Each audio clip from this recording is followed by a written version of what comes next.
When I graduated, I did work for a couple of the banks, the Commonwealth Bank, the ING and stuff like that.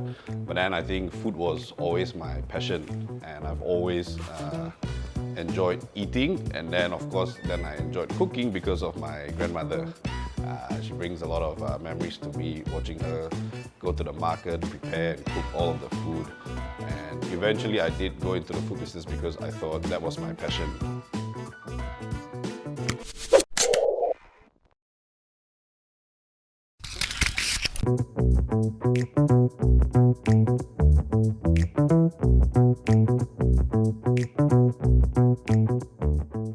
Being sent away alone for studies during junior high school to a foreign country at the tender age of 15 has taught Junda Khoo many lessons in life. Upon graduating with a double degree in finance and management with business and information technology from the University of Technology in Sydney, Junda only lasted a couple of years working in the finance industry. Today, 21 years on, Junda, who is now identified as one of the most famous chefs in Sydney, has opened 4 Malaysian chain restaurants around New South Wales, Australia. In an exclusive interview with The Vibes Culture and Lifestyle, Chef Junda speaks about his personal journey. This is his story. So my name is Junda Khoo. I am 36 years old, born and raised in KL till I was 15, and then I moved to Sydney, and I've been there for the last 21 years. And when I quit the bank, so what I did was I went to get a barista course, and then I started making coffee. So that's how I entered the, F&B industry in Sydney. I opened my restaurant. It's called Hojia. And how Hojia has gone is we started with a small 12-seater restaurant in Strathfield, and then from one branch we went to a 110-seater, and then we went to now it's a 240-seater restaurant in the CBD of Sydney. Yeah. His restaurants, Hojia, which translates to good to eat or delicious, first opened its doors in 2014 and has earned a place amongst the top 20 best restaurants in New South Wales, while ranking as one of the top 80 restaurants in Australia for 2022. This is a clear indication that Australians have developed a more global palate and are keen to explore the diverse dishes and food culture of Malaysia. So currently I have 4 restaurants. One's in Strathfield, one's in Chinatown, one's in Town Hall, and one's in Chatswood. All 4 has a different menu. So when I first started the first restaurant, the whole point of Hojia in Sydney is to showcase and share Malaysian food with the people of Australia or Sydney. At Strathfield, what we do is we show the street food side of Malaysia. So you have your prawn noodle soup, your laksa, your chicken rice, and all that kind of things. Then with the second one in Chinatown, it was a homage to my grandmother.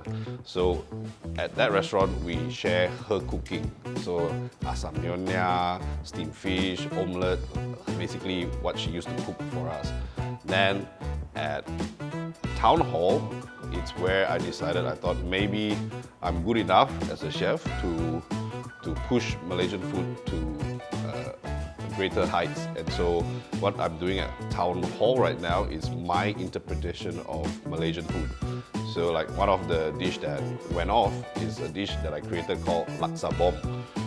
What a laksa bomb is basically a dumpling, but what's in the dumpling is everything that you will find in a curry laksa. So the dumpling filling is, mee, bihun, the chicken, the prawn, the tauge, and everything I put into one dumpling, and then I serve it with the laksa soup. So when you do eat it, then it's like you're eating a whole bowl of laksa, but in one bite. So it's more, creative and modern in my latest one. Being independent from a young age and an active Malaysian Student Association president while at university, for the 36-year-old, being away from home has helped shape him into the man he is today. His experiences developed his interest in becoming a chef, while experimenting with food as a student to save money had given birth to his passion for food. Yeah, so we're currently We made it this year, 2022, into the top 80 restaurants in Australia. We're also top 20 in New South Wales. So I think they really accept what we're doing. I think they like what we're doing. Pushing boundaries, you know, like before this in Sydney, Malaysian food wasn't that big, and slowly it's getting bigger and bigger. Just like how back then when you go to Sydney or Australia, Chinese food was big, and then eventually Thai food become big, and then Korean food become big, and so now it's time where Malaysian food is starting to rise in Sydney and Australia, and so a lot of people are starting to know what Malaysian food is, and there are more and more Malaysian restaurants. Now with a dish like say the laksa bomb, or I have a dish called the tofu skin, it's different to other Malaysian restaurants, and so that's why, you know, in a way we're not competing, but we're just trying to push the boundaries and showcase it more. Yeah. This experience also opened opportunities for him to collaborate with several renowned Australian chefs. Apart from exchanging techniques or recreating fusion menus, Chef Junda confessed that they also had to rely on each other during the COVID-19 pandemic, constantly finding solutions for those in need. The journey has been amazing to say the least, but I think for me it's more of like what I believe in and what I do. Even back then when we were at Masa and everything, for me it wasn't about wanting to become the president. It was about wanting to get all of the Malaysian community, the students together, and we do something together so that we don't feel so homesick. And that was something that I really believed in, and that's why we did all of the different projects that we all organized together and stuff like that. What I'm doing right now, which is the main idea and the main focus, is to showcase Malaysian food in Australia, to push the boundaries, to make, you know, Malaysian food better and better, but in Australia, using Australian ingredients. And so, you know, I think the journey, I just keep doing what I do, and then everything else will just hopefully come along. The only time where I actually started to learn to cook for myself was when I was actually, you know, in Australia. You know, in Malaysia, Amma would let you cook, your mom would let you cook, your father would let you cook. It's like, I don't know, we just go and tapao, bungkus, and all that kind of things. Only when you finally got to Australia and you're like, oh no, today, what are we going to eat? What are we going to do? You have no choice, you have to cook. And one of the things that I cooked a lot when I was studying was Indomie goreng. I think we were eating the packet noodles as student for about 5 times a week, right? And then until you bosan already, like, oh my god, Indomie goreng again. So that's when I started to go, all right, how can I make this Indomie goreng delicious and tasty? And I play with it and R&D, even back as a student. Not until my second brunch, when one day I decided to make it for staff meal, and I just whip it out for my team, and they said, oh my god, chef, you need to put this on the menu. And I said, who's gonna pay for instant noodles in a restaurant? But we did, and it's my 3rd best top-selling dish in Australia right now. It's an Indomie goreng, and how we do is we pair it with, like, you know, Australian ingredients. We have a Indomie goreng truffle, so we put black truffles on our Indomie. Yeah. For me, whenever I do a collaboration, I learn a lot from them. They also learn a lot from me. And for me, I always tell them, if you need something, I'm always there for them. We're actually a small community still. And it's not just so much about me and other Malaysian chefs, it's also with me and the whole food industry in Australia. You know, with the pandemic, we suffered the most, we suffered the hardest. So we all had to stick together, we were the first one to be hit by the pandemic. But at the same time, while all this happening, we are also still not just trying to survive, we were the ones cooking meals, giving out to people who couldn't afford it, and we were out helping others. So I think it's just the nature and the way we are in the industry that we always like to serve people. And so that's why we are all like together, you know. When the pandemic happened, I tried to retain all of my staff.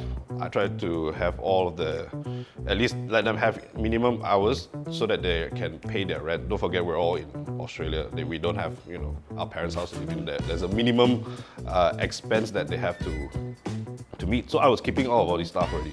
And at the same time, when the pandemic happened, of course, the suppliers and the produce, the meat, the vegetables and everything, consumption just went down, restaurants weren't ordering that much more. So they were all going to waste. And so what we did was we got all of our supplies together and we're just like, all right, this week, what's going to go to waste? What are you about to throw out? Can you give it to us? And so then every week we had something different to cook with, and we just cooked and then we just put into boxes, hundreds of them, and then we just put it out on the street so that whoever that needs it can come and get it. Despite going through many early challenges, like not getting any encouragement from his parents, Chef Junda was still thriving on this path as he was getting constant support from his late grandparents, who were his #1 fans. Nevertheless, 8 years on, his parents could not be more proud, and with his dear wife by his side, this dream he had has become a reality today. So my grandparents were probably the only ones that were most supportive at first when I decided to become a chef. But even with that being said, she got to a point where she had Parkinson's, my granddad had Alzheimer's, so they couldn't really remember much. As much as all her recipes that I want to take from her, she was not able to pass down to me. But what I do is to cook from taste memory. So every time I cook something, I would just think, is this how I remembered the taste when, Amma used to cook for us? And that's how I recreated most of her dishes. She unfortunately has never been to any of my Hojia because that was already towards the stage where she could no longer fly. But I would come back and visit her a lot, and I hope she's proud, and I hope she's still looking out from above at all of us and giving us her blessing. My parents are now proud and supportive. Without them, I wouldn't be here. They've always wanted a different path for me. That's why they sent me to uni. That's why they asked me to do business degree and everything. So initially at the start, yes, there were bumps, there was hurdles, but they've always been supportive. And I guess finally now, with what I've achieved, they're finally going, that's my son, that's my son. That's when they have their proud moment. My wife has been the pillar of my career. Without her, I wouldn't have what I have because we have 3 beautiful kids. The chef's life's not easy, and by having her and by having her support, she allows me to do what I do. And so because of that, I'm thankful. And of course, my 3 kids is just, they're growing up, they're beautiful, and hopefully one day they'll understand why I work so hard. Hopefully, but kids never do. But yes, my family has been a big part of to what I have achieved so far.